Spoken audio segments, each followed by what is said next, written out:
Before I tell you what God is, I have to tell you what He isn't. Only when you understand what He does and does not do will you understand what He is. You have to understand that the universe is eternal, as is God. And God did not create the universe, but He has always existed within it. If it is hard to accept that God is not the creator of the universe, but instead created it from heaven, as most churches have taught people, ask yourself this: did He create heaven too? Eventually one must come to the conclusion that God existed in a place that He did not create. And only after you accept that is it easier to accept that the place that He existed in was the universe. Now with that in mind, let's look at chapter 1 of the Bible. From what I have learned, I can see that this first chapter was based on a dream or vision given to someone long ago. The problem is that when they told or wrote the story, they added in words that ultimately changed the ideas of what God does and what He is. So, let's look at this chapter of the Bible as I've learned it was meant to be seen, without words claiming what the writer thought. In the beginning, you see the earth is void and without form, and darkness was over the deep. Imagine the moon or Mars to understand the meaning of void and without form. Then it says that the Spirit of the Lord is hovering over the waters. Next, you see the first sunrise, and after this, you have the beginning of the first precipitation cycle, with water evaporating to the sky and forming clouds. Then you have growing things appear upon land, fish in the sea, animals on land, and eventually you have man. Now when you look at this, you start to see that these events happen in a very scientific order. This also gives credit that there was a divine inspiration here, because understanding of this kind was beyond ancient man, who still believed, for the most part, that the earth was flat and the stars were little more than lights in the sky. Now to test this, if I was wrong and God created the universe in a poof, or with a word, then the end of the world should follow the same manner. So let's go to Revelation. In Revelation, after the 1,000 years of peace and after the judgment and the second death for those not worthy to go to heaven, it says that they were going to a new heaven and a new earth. For the first heaven and the first earth had passed away, and there was no more sea. Now you can see what is true in both the beginning and end, and what is not true in both the beginning and end. And you can see the manner of His true creation and what He does. So you look in the beginning, you look in the end, you don't see a creation of a planet and a solar system in a universe, and an uncreation of a planet and solar system in a universe. Instead, you see the dawning of creation on the planet and the end of creation on the planet. Two totally different manners of creation. Now with this being said, I will tell you that God is a living being. He is all around you and inside you. He doesn't wither and die like we do, but He lives eternally. He is a living being that we've never recognized or even suspected as being alive. He is conscious, He is aware, He is emotional, He is water.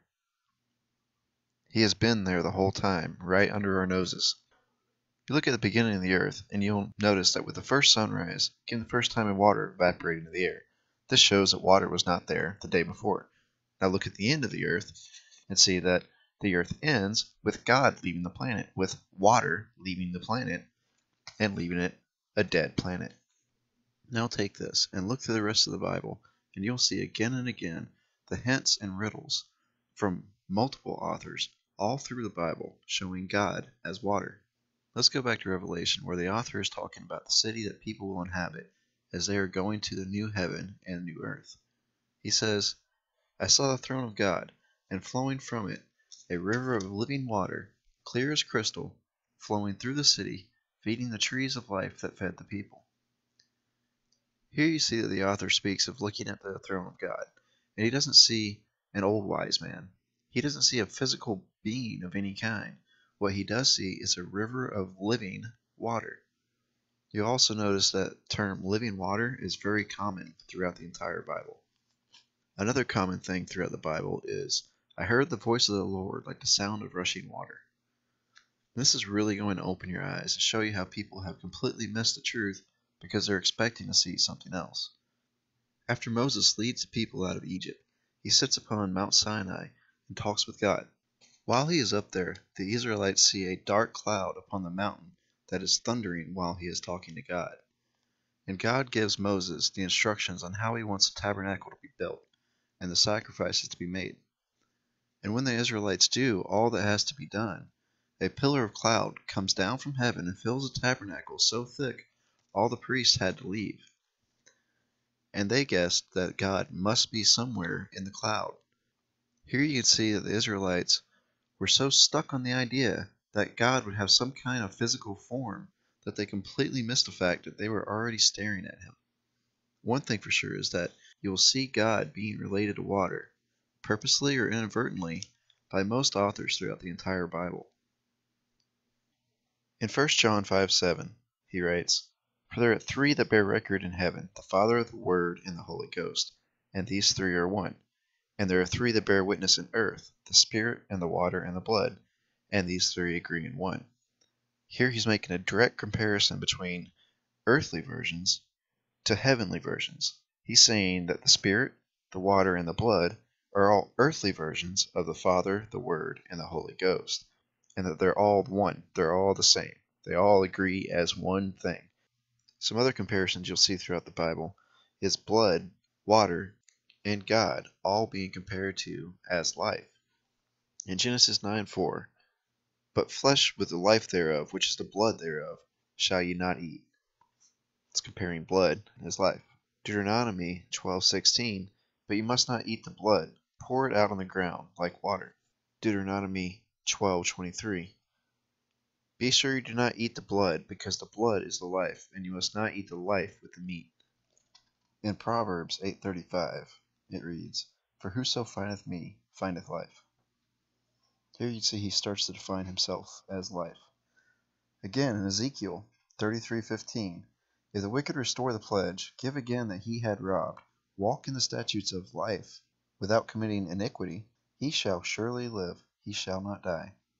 And in Ezekiel 36:27, "I will put my spirit within you, and cause you to walk in my statutes."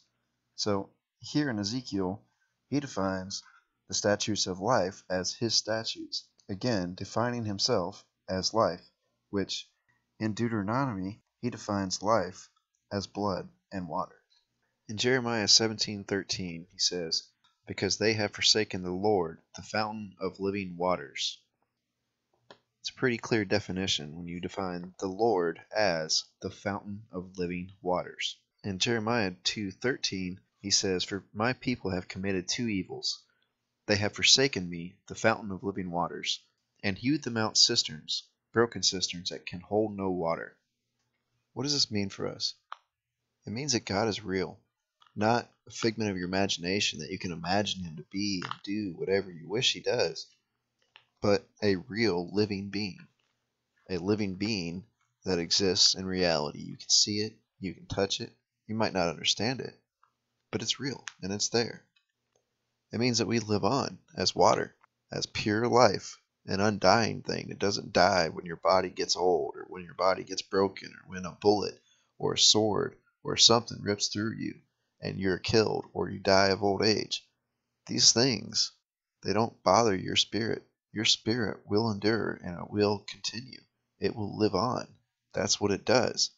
We've been told this all our lives, but we've never really been able to understand it. It sounded more like fantasy than anything. But ask yourself this: the water that makes your body, that makes it alive, is it going to give life to something else after it passes from you? Yes, of course it is. That's what it does. It's in its nature. It's what it is. It is a living thing that creates living things. It creates them from the structure of a cell all the way up to this huge organism that we are. What is God? He's not the creator of the universe. He's the creator of organic life, the one thing that makes everything else mean anything. In the end, this means that we finally have evidence and understanding of God and our spirits, and that they are both real.